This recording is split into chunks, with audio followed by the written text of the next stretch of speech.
made to worship. I was made to bless your name.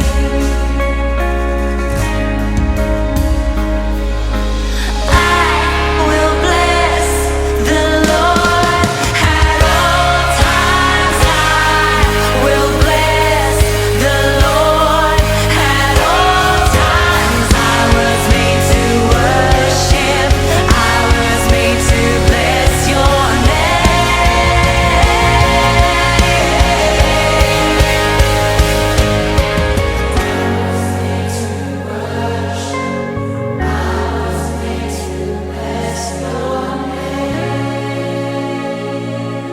Oh, we give you praise. 오늘부터 말씀드렸듯이 가스펠 프로젝트라는 책을 따라서 설교를 진행하게 됩니다. 여러분의 부모님들이나 여러분의 동생들이 오늘 같은 본문 설교를 듣게 될 거예요. 그래서 오늘 설교를 듣고 난 다음에 집에 가서 그 말씀을 가지고 함께 나눔을 할 수 있을 겁니다. 설교를 그냥 듣는 데서 멈추는 것이 아니라 집으로 돌아가서 가족과 함께 나눔을 할 때 더 풍성한 은혜를 경험하게 될 것입니다. 그런 사람 있을 거예요? 저희 부모님은 오늘의 교회를 안 다니시는데요.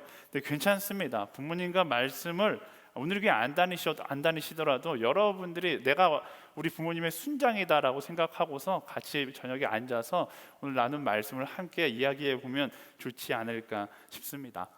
오늘은 가스펠 프로젝트 그 첫 번째 마태복음 1장 말씀이에요. 마태복음은 신약 성경의 시작입니다. 신약 성경의 시작 마태복음은 어떻게 시작되는가? 1장 1절 말씀 같이 읽어보겠습니다. 1장 1절 시작. 아브라함의 자손이며 다윗의 자손인 예수 그리스도의 족보입니다. 신약 성경은요, 예수님의 족보로부터 시작돼요. 뜬금없이 왜 족보인가? 성경에 족보가 나오면 일단 우린 통독할 때 패스하는 경우가 많습니다. 왜? 재미가 없거든요. 이 예전에는 우리 농담 삼아 이 족보를 빨리 읽으면 방언이 된다라고 말할 정도로 족보를 읽는 거는 재미도 없고 힘들어요. 근데 그 재미없는 족보를 가지고서 무슨 설교를 하겠다고 갑자기 족보를 읽고 있는가? 그렇게 생각할 수도 있겠지만 성경에는 족보가 굉장히 자주 등장해요. 자주 등장한다는 것은 의미가 있다는 거고요. 오늘 아침 설교를 듣는데, 어제 아침에 설교를 듣는데 이상준 목사님이 이런 말씀을 하시더라고요. 족보는 재미는 없지만 의미가 있다. 재미는 없지만 의미가 있다.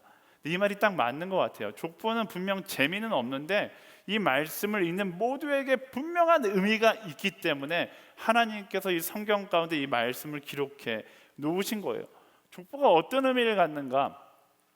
얼마 전에 제가 집에 강아지를 한 마리 분양받았어요. 이름이 땅이에요. 제 딸 이름은 하늘이고 강아지 이름은 땅이에요.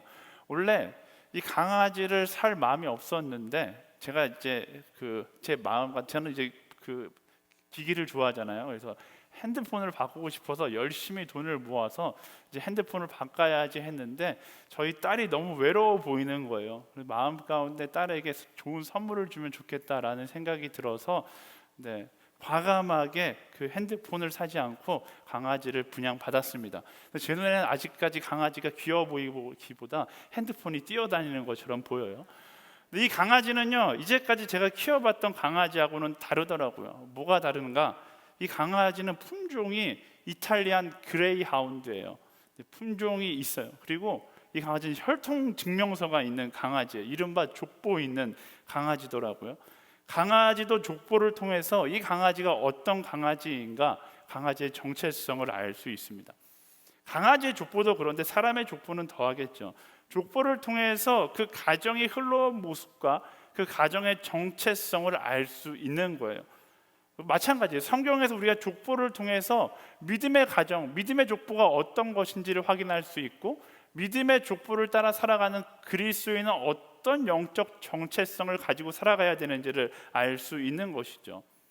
마태복음 1장에 나오는 족보는 일단 구약에서 나오는 족보랑 달라요. 창세기 5장에 나오는 족보는 낳고 죽고 낳고 죽고 낳고 죽고 죽음의 역사를 중심으로 기록되어 있습니다. 근데 마태복음 우리가 읽은 1장의 족보는 달라요. 죽고가 없어요. 낳고 낳고 낳고 출산의 역사를 이야기하고 있습니다.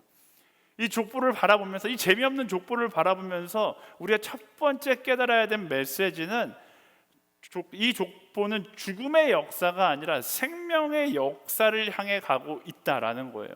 마태복음 1장의 족보는 죽음의 역사가 아니라 생명의 역사를 기록하고 있다라는 것이죠. 왜 생명을 향해 가는 역사가 되었을까? 그 족보가 생명이신 예수 그리스도를 향해 가고 있기 때문에 그래요. 그 족보에 예수 그리스도가 기록되어 있으니까 그것이 이제 죽음의 역사는 끝나고 생명의 역사를 가게 되는 것이죠. 족보 속에 예수님이 계시는지 계시지 않는지가 죽음과 생명을 결정하는 것입니다. 이처럼 예수님이 역사의 주인공이 되면 역사는 생명을 꿈꾸게 되어 있어요. 하지만 예수 그리스도가 우리의 역사 가운데 빠지게 되면 인류는 죽음을 꿈꾸게 되어 있는 것입니다. 우리 인생도 마찬가지예요. 우리의 인생 가운데 예수 그리스도를 품은 인생이 되면 우리는 생명을 낳는 인생이 되는 것이고, 우리 인생 가운데 예수 그리스도가 없는 인생이 되면 우리는 죽음을 향해 가는 인생이 되는 것입니다. 우리 마태복음 1장을 시작하면서 그걸 알아야 돼요. 내 인생 가운데 예수 그리스도가 있고 없고가 무엇을 결정하는가? 나는 생명을 낳는 인생인가 아니면 그저 죽음을 향해 가는 인생인가를 결정하게 되는 것이죠. 오늘 이 생명의 역사가 기록된 마태복음 1장의 족보를 함께 보면서 우리 한 사람 한 사람의 인생 가운데도 생명을 꿈꾸게 되는 그런 놀라운 역사가 있게 되기를 소망해 봅니다. 자, 이 족보는요, 일단 세 가지 포인트로 나뉘어요. 17절 말씀 같이 읽어볼까요? 17절 시작. 그러므로 아브라함부터 다윗까지가 모두 14대요, 다윗부터 바벨론으로 잡혀갈 때까지가 모두 14대요, 바벨론으로 잡혀간 때부터 그리스도께서 태어나신 때까지가 모두 14대입니다. 아멘. 족보가 나누는 세 가지 포인트. 첫 번째, 아브라함에서 다윗까지 14대. 두 번째, 다윗에서 바벨론 포로시기까지 14대. 세 번째, 바벨론 포로시기에서 예수 그리스도의 탄생까지가 14대다라고 이야기합니다. 이게 다 14대 정확한가? 이게 정말 우연의 일치로 정확하게 떨어지는가? 그렇지 않아요. 네, 숫자를 세보면 정확하게 14가 아니에요. 누가복음의 족보가 나오는데 누가복음의 족보하고도 달라요. 그리고 이스라엘 역사를 쭉 펼쳐보면 이 족보에 들어가 있지 않은 인물들도 많습니다. 왜냐하면 대상에 맞춰서 기록된 맞춤식 족보이기 때문에 그래요. 마태복음 유대인들을 위해서 기록된 성경이고 누가복음은 이방인들을 위해서 기록된 성경이거든요. 그래서 이 14대라고 맞춰서 이제 지금 마태가 이야기하고 있는 것은 유대인들에게 이해하기 쉽게, 설득하기 쉽게 하기 위해서 이런 것들을 쓴 거예요. 이거에 대해서 이제 구체적으로 설명하면 설교 시간이 너무 길어지니까 이럴 때는 어떻게 해야 되는가? 이제 이 설교 본문이 똑같으니까 너무나 좋아요. 여러분 집에 가서 부모님한테 물어보세요. 이거 왜 달라요? 그러면 부모님께서 대답하신다. 그러면 부모님은 오늘 설교를 굉장히 잘 들으신 거고, 대답 못 하신다. 그러면 같이 손잡고 앉아서 유튜브를 틀고서 이재훈 담임 목사님의 설교를 한 번 더 보시면 됩니다.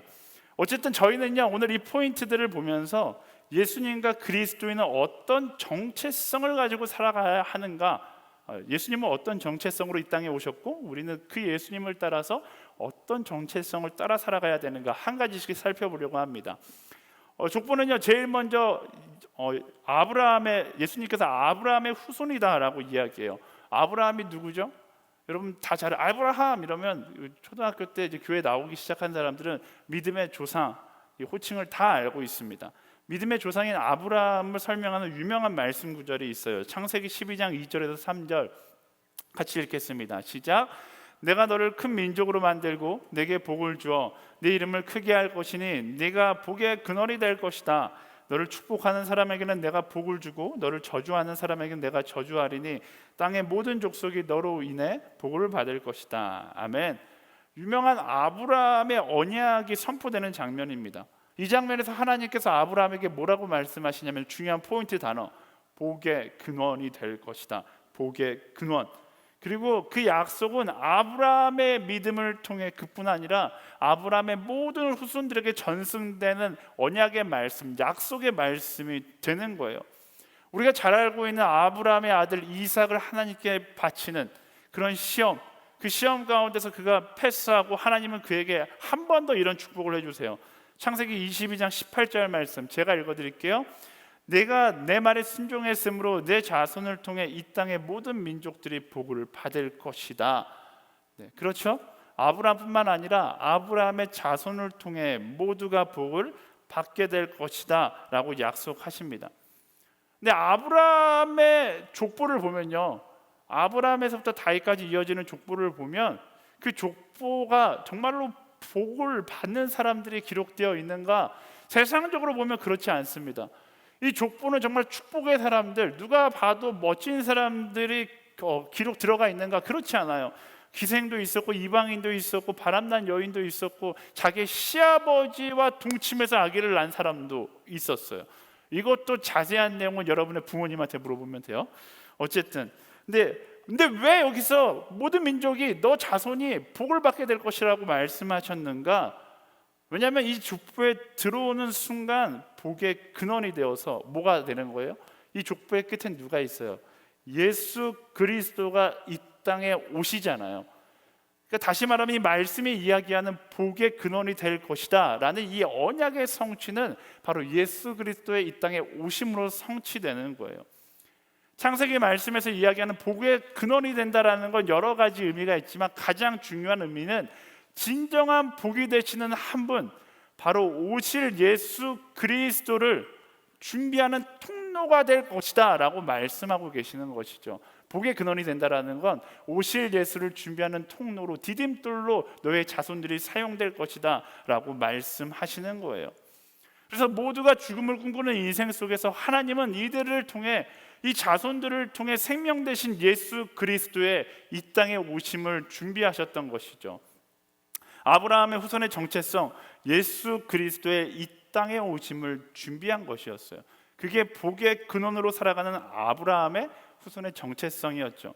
그렇다면 우리는 어떤 정체성을 갖고 있는가? 우리는 상관없는 이야기인가?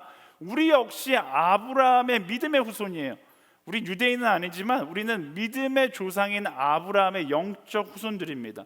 그래서 우리는 믿음의 후손으로 어떤 복의 근원의 삶을 살아야 하는가? 구약에서의 그들이 오실 예수 그리스도를 준비하는 통로의 역할을 했다라면 우리는 오신 예수 그리스도를 전하는 통로의 역할을 하며 살아가야 하는 것이죠. 그게 오늘을 복의 근원으로 살아가는 우리가 가져야 될 정체성인 것입니다. 많은 사람들이 복을 쫓아다녀요. 하지만 말씀은 우리가 상상하는 그 이상 우리에게 이야기해요. 복을 쫓아다니는 인생이 되는 게 아니라 너 자신이 복이 되라 라고 말씀하시는 겁니다. 너 자신이 복의 근원이 되라 라고 이야기하는 거예요. 어떻게? 참된 복이신 예수 그리스도를 내 마음 가운데 모시고 그 복의 근원이 되어서 그들이 오실 예수를 준비했던 것처럼 오신 예수를 열방 가운데 전하는 인생을 살아가는 것, 그게 복의 근원의 삶인 것이죠. 우리는 그것을 뭐라고 얘기해요?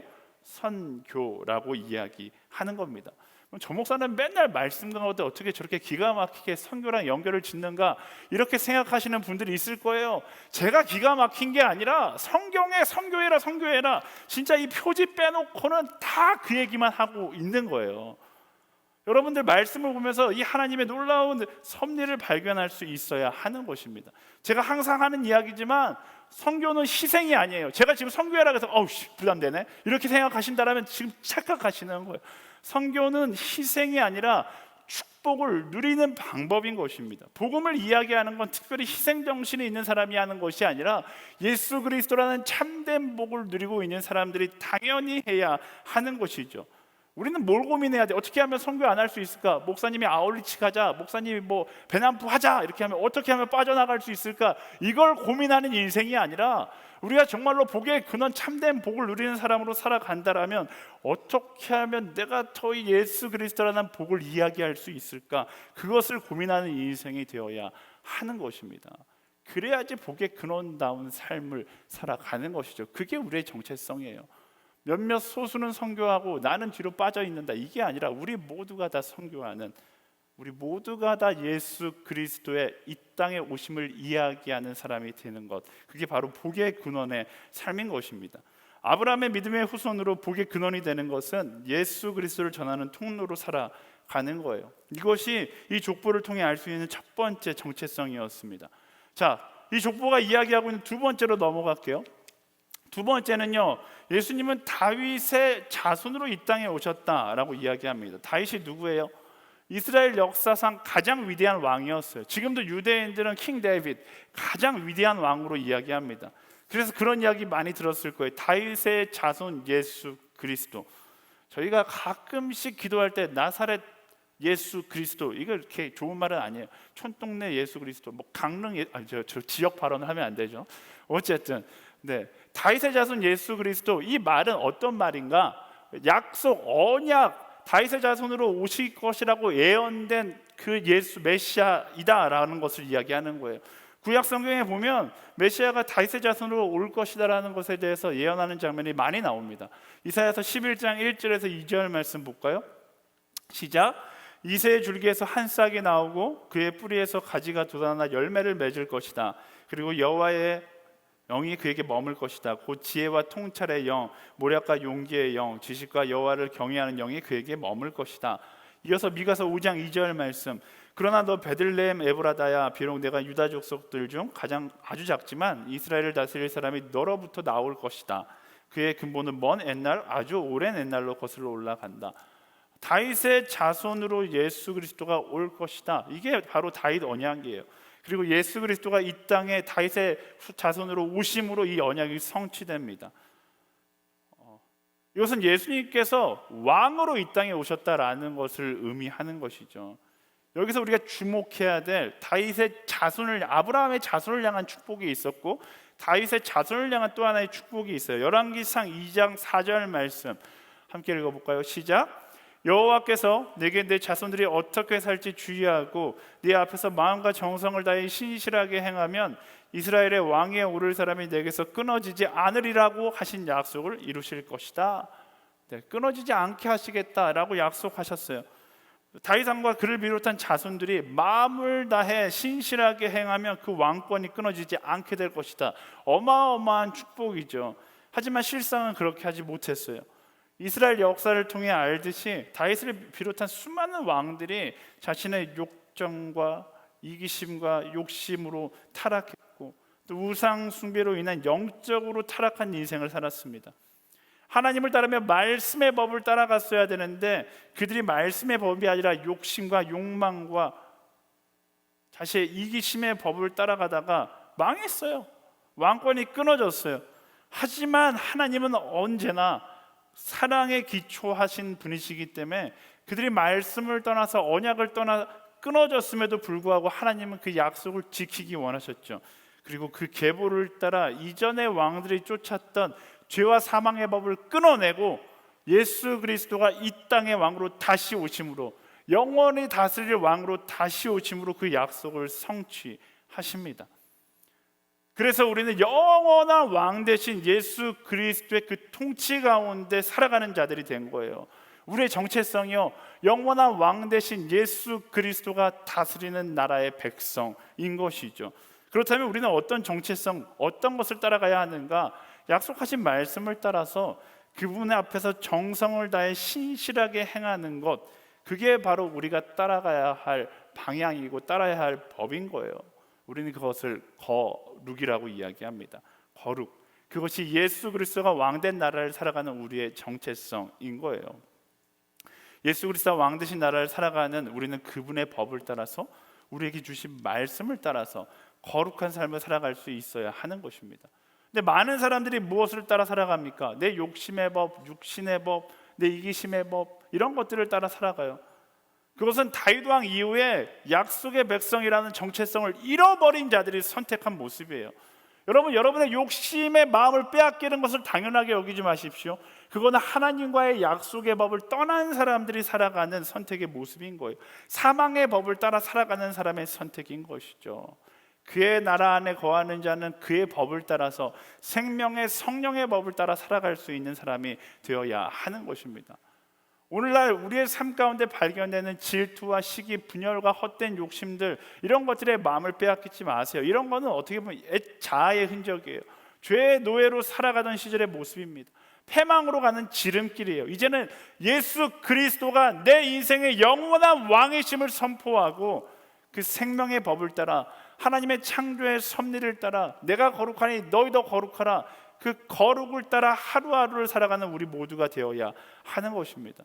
나홀로 살기 위해 욕심을 부리는 것은 하나님께 속한 하나님의 백성의 삶이 아니라 거칠게 이야기하자면 사단에게 속한 사단의 백성의 삶을 살아가는 것입니다. 여러분, 거룩하십시오. 아무리 거룩해도 부족해요. 거룩하십시오. 생명의 법을 따라 살아가세요. 거룩을 지키며 생명의 법을 따라 살아가는 것, 나의 욕심을 말씀으로 이겨내며 살아가는 것, 그게 바로 그리스도인의 정체성이다라는 것을 기억하길 바랍니다. 예수님의 족보에서 두 가지 정체성을 발견했어요. 첫 번째, 우리는 복의 근원이다. 두 번째, 우리는 예수 그리스도의 왕 되신 나라에 속한 사람이다. 족보가 조금 재밌어지지 않으시나요?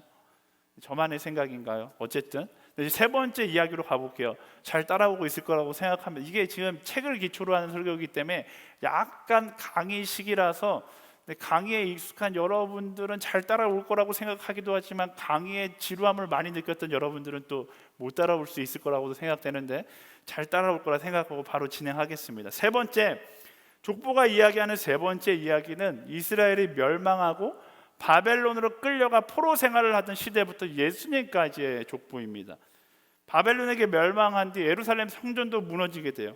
예레미야가 예언한 그대로 이스라엘은 70년 동안 바벨론과 바사의 노예 생활을 하게 됩니다. 70년이 지난 후에 고레스 칙령에 의해서 그들은 3차에 걸쳐 귀환하고, 그가 귀환해서 제일 먼저 했었던 것이 바로 예루살렘 성전을 재건한 것이죠. 여러분들이 들어봤던 스룹바벨, 이 족보에 보면 등장하는데 스룹바벨에 의해서 예루살렘 성전이 재건되게 됩니다.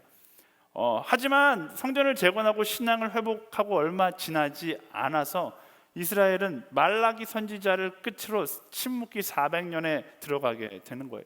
다시 또 방황하게 된 거예요. 하나님께서 그들을 해방시켰는데 그들은 스스로 영적 타락을 일삼고 다시 방황하는 시간에 들어가는 거예요. 그 방황하는 시간 동안 그들이 소중하게 여겼던 하나님을 예배하는 성전은 상거래하는 시장으로 전락되었고, 그들은 예배를 잃어버린 채 방황하는 영혼들이 되어버립니다.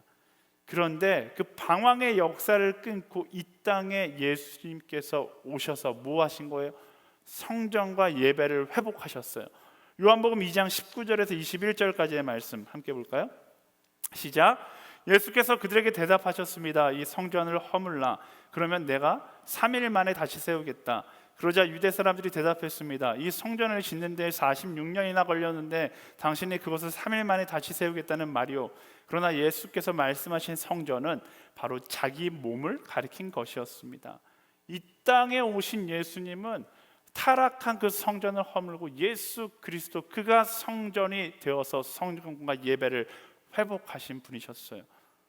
성전을 회복하시는 분, 예배를 회복하는 분, 그게 예수님의 정체성이고 우리 그리스도인의 정체성인 것이죠. 사랑하는 여러분, 우리는 예수님을 따라 무너진 성전을 재건하고 무너진 예배를 회복하는 사람임을 명심해야 하는 것입니다. 무너진 예배를 바라보며 그저 주저앉아 울고 있는 것이 아니라 성전을 세우기 위해 죽음을 무릅쓰고 돌아왔던 스룹바벨처럼 무너진 성전과 예배를 회복하신 예수 그리스도처럼 그들을 따라서 워십 빌더, 발음이 안 좋았나요? 워십 빌더. 네, 우리 성전을 세우는 사람이 되어야 하는 거예요. 그게 바로 그리스도인의 정체성입니다. 저는 여러분 한 사람 한 사람이, 영상으로 이 설교를 듣고 있는 모든 한 사람 한 사람이 적극적인 예배자로 살아가게 되기를 소망합니다. 제가 지난주에도 얘기했는데 이제 예배하기 힘든 시기가 되었으니까 설렁설렁 예배하면 되지, 소극적으로 그렇게 예배에 끌려가는 인생이 되어서는 안 되는 거예요. 무너진 예배는 누가 세우는가? 오늘의 교회 목사님들이 무너진 예배를 세우는 것이다. 이우람 전도사님 탁월한 예배인대로 무너진 예배를 세우는 것이다. 아니에요. 예배는 누가 세우는 것인가? 바로 나 자신이 월십 빌더가 되어서 예배를 세우는 거예요. 하나님께서 이 시기를 통해서 우리에게 명확하게 하고 계신 말씀은 무엇이냐면, 너의 예배가 얼마나 형편없었는지를 반성하고 예배드리기 힘든 이 시기 가운데 너희의 예배를 재건하라 라고 말씀하고 계시는 것이죠. 명심하세요. 지난주에 말씀드렸듯이 설렁설렁 예배드리라고 이 시기를 준 게 아니라, 우리가 얼마나 예배당이 없으면 예배하지 못하고, 뜨거운 예배팀이 없으면 예배하지 못하고, 함께 예배하는 사람이 없으면 예배하지 못한 이런 초라한 모습을 발견하면서 하나님께서 우리에게 말씀하시는 거예요. 너희의 예배를 재건하라 라고 말씀하시는 것이죠. 이 시기를 경험하면서 제가 생각났던 게, 케냐 아울리치 갔을 때가 생각났어요. 지연이가 남아있네요. 네. 같이 간 사람이 누가 있었나 봤더니 지연 자매가 남아 있어요. 그때 케냐 아울리치 갔는데 저희가 그때 우리의 무너진 예배를 보았어요. 허브대학부 예배는 1시간 30분 안에 끝내려고 수단과 방법을 가리지 않고 달리거든요. 근데 아프리카 사람들은 1시간 반 예배도 1시간 반은 찬양, 한 세 번째 찬양 끝나면 1시간 반이 지나가 있어요. 예배가 보통 4시간에서 5시간 정도 예배를 드리는데 제가 뒤에 앉아서 저는 이제 설교를 해야 되니까 뒤에 앉아 저는 저만 설교하는 줄 알았더니 그 예배에 설교자만 3명이었어요. 돌아가면서 설교를 하는 거예요. 그래서 제 설교 차례를 계속 기다리는데 저희 허브대학부에 같이 갔던 아울리치 팀원들이 몸이 근질거려서 견디지 못하는 모습을 보기 시작했어요. 막 꿈틀꿈틀 처음에 눈치 보면서 막 몸만 움직이다가 옆에서 속닥속닥 이야기하다가 어느 순간 예배당에 다 나가서 밖에서 돌아다니고 있는 거예요. 그 모습을 보는데 너무나 안타까운 거죠. 그리고 예배가 끝나고서 제가 모든 팀원들을 다 모았어요. 그리고 예배 그 홀 중앙에 앉아갖고 다 무릎을 꿇고서 우리의 예배가 얼마나 형편없었는지 이 자리에서 회개하고 우리 정말로 하나님께서 주시는 감동을 따라가는 예배자로 우리 나아가자. 그리고 거기서 같이 막 눈물로 기도를 했어요. 그때가 정말로 기억이 많이 나요. 더 기억이 남는 건 그 기도하는 모습을 보고 케냐 교회 사람들이 너무 놀란 거예요. 자기네들은 4시간 5시간 예배 드리면 진이 빠져서 아무것도 하지 못하는데 한국 애들은 4시간 5시간 예배를 드리고서 모여서 또 기도를 한다는 거예요. 근데 그들도 이거 본받아야 된다, 이게 진짜 놀라운 일이다 이러면서 그들도 막 기도하는 모임을 가졌던 그런 기억이 납니다. 지금 저희가 그런 시기를 보내고 있는 것 같아요. 코로나19의 시기를 지내면서 우리는 예배의 현실적인 모습을 보게 됩니다. 그냥 주저앉는 것이 아니라 이 시간을 우리는 나의 성전을 회복하는 시간으로 가져야 돼요. 나의 예배를 회복하는 시간으로 가져야 돼요. 하나님께서 기뻐한 예수 그리스도의 몸된 교회로 회복되는 시간이 되어야 합니다. 그게 바로 우리의 정체성인 거예요. 사랑하는 여러분, 예배에 감동이 없다고 해서 예배를 떠나지 마세요. 여러분이 보기에 예배에 감동이 없다면 그 자리는 여러분이 남아서 그 예배의 감동을 회복해야 될 자리인 것입니다. 저는 여러분들에게 신신당부하고 싶어요. 정말로 여러분들 저한테 찾아와서 공동체를 떠나고 싶어요. 여러 가지 이유가 있겠죠. 목사님 설교가 마음에 들지 않아요. 찬양 인도자가 마음에 들지 않아요. 순장이 마음에 들지 않아요. 이런 이유라면 여러분 떠나지 마십시오. 왜냐하면 그 자리가 여러분들이 회복해야 될 예배의 자리이기 때문에 그래요. 만약 반대로 하나님께서 주시는 마음이 너무나 커서 나는 이 허브대학부가 너무나 좋은데 하나님께서 가라라고 말씀하십니다. 어디로? 힘든 공동체인 거죠. 예배의 불모지의 자리인 것이죠. 그렇다면 가세요. 저는 여러분들에게 가기를 권면합니다. 떠나기를 권면합니다. 허브대학부가 너무나 좋은데 이 자리에 계속 있고 싶은데 하나님께서 그 자리, 정말로 힘든 그 자리로 가라고 말씀하신다면 여러분 가세요. 정말로 힘들어하고 작은 교회고 정말로 조그만 모임밖에 모이지 않고 정말로 목사님의 중보기도가 필요하다라면 그런 곳으로 여러분 갈 수 있는 사람들이 되기를 소망합니다. 우리는요, 어떤 정체성을 가지고 있는 사람이에요? 월십 빌더. 우리는 예배를 세우는 정체성을 가지고 있는 사람이에요. 여러분 어느 곳에 있든지 어디에 있든지 이 예배가 나에게 주는 감동을 기대하는 것이 아니라 내 안에 계신 예수 그리스도가 이 예배를 변화시킬 것이라는 그런 예배를 개척하는 예배 개척자의 마음을 가지고 살아갈 수 있어야 하는 것입니다. 그게 바로 우리 그리스도인의 정체성인 거예요. 우리 예배는 왜 이렇게 은혜가 없어? 예배가 은혜가 없는 게 아니라 내 안에 은혜가 없는 거예요. 내 안에 은혜를 회복함으로 이 예배를 은혜로운 예배로 바꿔 나아갈 수 있는 예배를 세우는 한 사람이 되기를 예수님의 이름으로 축원합니다. 말씀을 정리하겠습니다. 오늘 예수 그리스도의 족보를 통해서 그리스도인의 정체성에 대해서 함께 나누었어요. 사단은요, 끊임없이 이 정체성을 잃어버린 채 살기를 원합니다. 역사가 그 사단의 전략이 얼마나 성공적이었는지를 보여주는 거예요. 하지만 이 모든 것은 예수 그리스도의 이 땅에 오심으로 역전되었어요. 이 족보가 정말로 길고 재미없고 지루하지만 그 족보의 끝에 기록된 이름 예수 그리스도, 그것 하나로 모든 것이 역전되었습니다.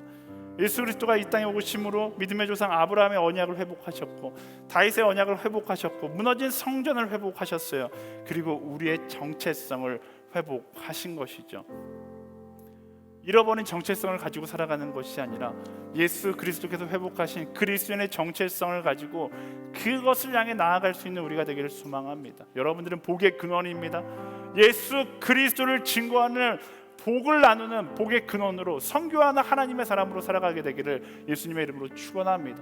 모든 최성민 목사만 선교에 목숨 건 사람이 아니라, 하영주 목사님만 선교에 목숨 건 사람이 아니라, 토마스 선교사만 선교에 목숨 건 사람이 아니라 그리스도인이라는 그 타이틀을 갈고 살아간다라면 우리 모두가 선교에 목숨 건, 아니 선교가 우리의 곧 생명인 그런 삶을 살아갈 수 있어야 하는 것입니다.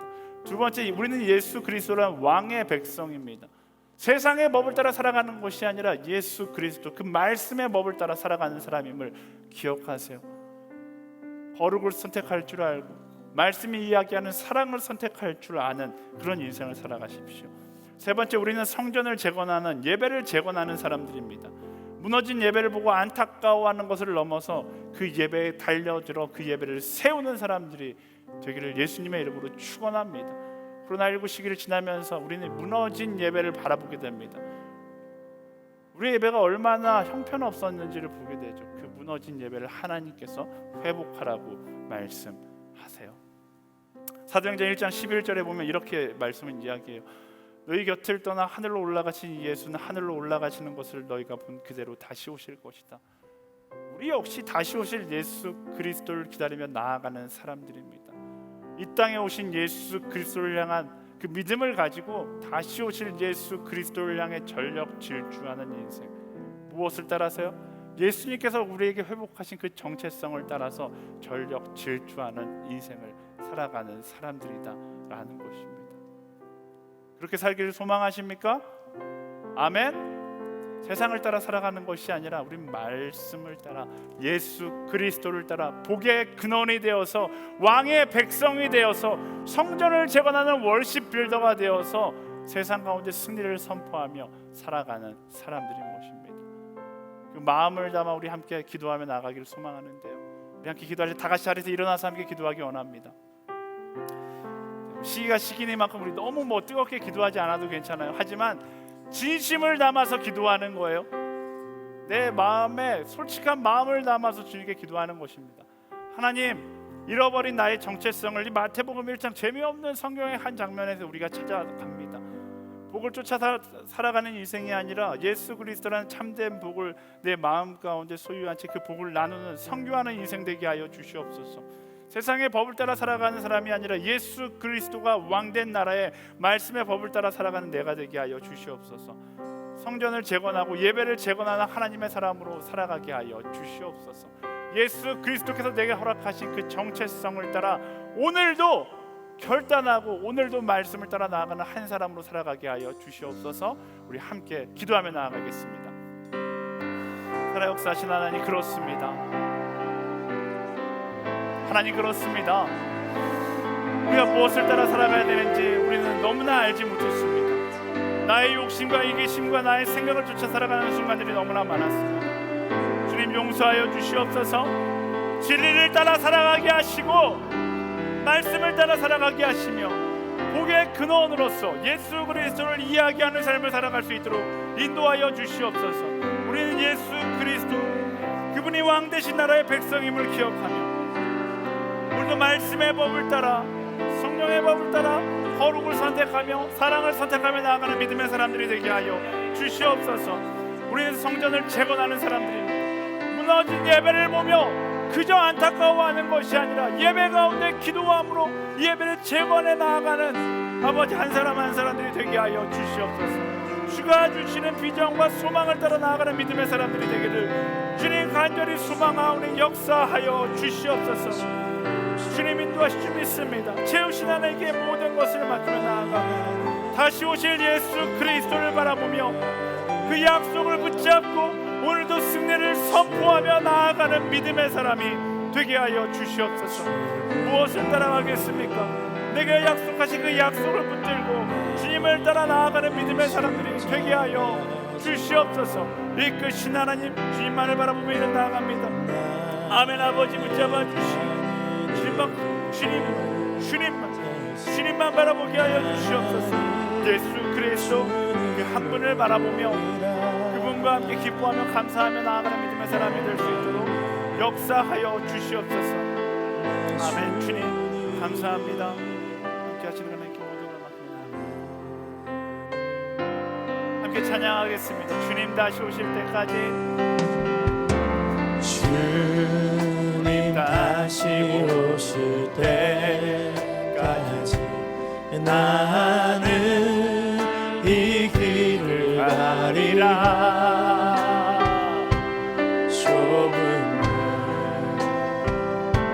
좁은 길 나의 십자가 지고 나의 가는 이 길 끝에서 나는 주님을 보리라. 영광의 내 주님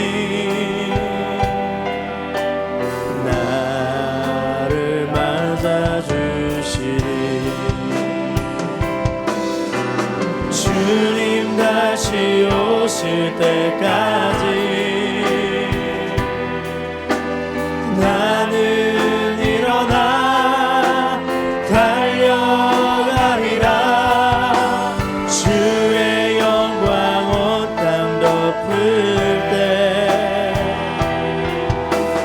나는 일어나 노래하리. 내 사모하는 주님 온 세상 구주시라. 내 사모하는 주님 영광의 왕이시라. 내 사모하는 주님 내 사모하는 주님 온 세상 구주시라. 내 사모하는 주님 영광의 왕이시라. 진짜 우리 마지막으로 한 번만 더 기도할 때 우리 선교지에서 선교하고 계신 모든 선교사들을 위해서 기도하기 원합니다. 하나님 그들을 붙잡아 주시옵소서. 마지막 날 주님 오실 그날을 준비하고 있는 모든 선교사님들, 이 위기의 시간 가운데 낭망하고 좌절하는 것이 아니라 그들이 정말로 옳은 길을 걸어가고 있음을 깨달아 알게 하시고 마지막까지 돌파해 나아가는 하나님의 사람으로 설 수 있게 하여 주시옵소서. 우리 모두가 꿈꾸는 그 선교의 열정, 아버지 그들이 그것을 붙잡고 마지막까지 복음을 외치는 자들이 되게 하여 주시옵소서. 우리 주여 한번 외치고 기도하며 나아가겠습니다. 주여!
역사하신 하나님, 선교지에서 지금 이 순간에도 선교하고 있는 모든 선교사님들 붙잡아 주시옵소서. 포기하지 않고 마지막까지 주의 이름을 부르짖으며 땅 끝에서, 열방의 끝에서 마지막까지 예수 그리스도의 이 땅에 오심을 이야기하는 하나님의 사람들로 쓰임받게 하여 주시옵소서.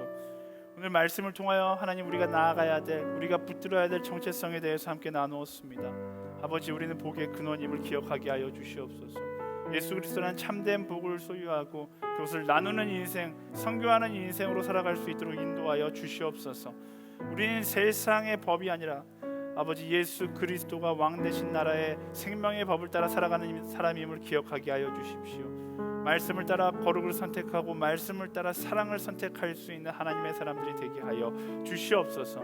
성전을 재건하는 사람들임을 기억하고 무너진 예배를 보고 안타까워하는 것을 넘어서 예배를 세우고 예배를 회복하는 월십 빌더로 하나님 살아갈 수 있는 우리가 되게 하여 주시옵소서. 다시 오실 예수 그리스도를 바라보며 이 땅에 오신 예수 그리스도의 그 소망을 붙들고 마라나타 주 예수여 다시 오시옵소서를 외치며 나아가는 하나님의 사람으로 서게 하여 주시옵소서. 그렇게 인도하시는 하나님의 은혜에 감사하여 우리가 물질을 구별하여 주님께 드리며 나아갑니다. 이 물질이 쓰여지는 모든 곳곳마다 하나님의 사랑만 드러나게 하시고 오직 하나님께 영광 돌리며 예수 그리스도의 이름만이 선포되게 하여 주시옵소서. 그렇게 일하시리가 하나님께 모든 것을 맡겨드리며 지금 우리 주 예수 그리스도의 은혜와 하나님의 사랑과 성령의 교통하심이 나의 정체성이 무엇인지 마태복음 1장 족보를 통하여 깨달아 알고 그것을 따라 살기로 결단하는 모든 허브대학부의 지체들 가운데, 선교지에서 지금 이 순간에도 생명을 걸고 복음을 이야기하고 있는 모든 선교사들 가운데 지금부터 영원까지 함께하기를 간절히 축원하옵나이다. 아멘.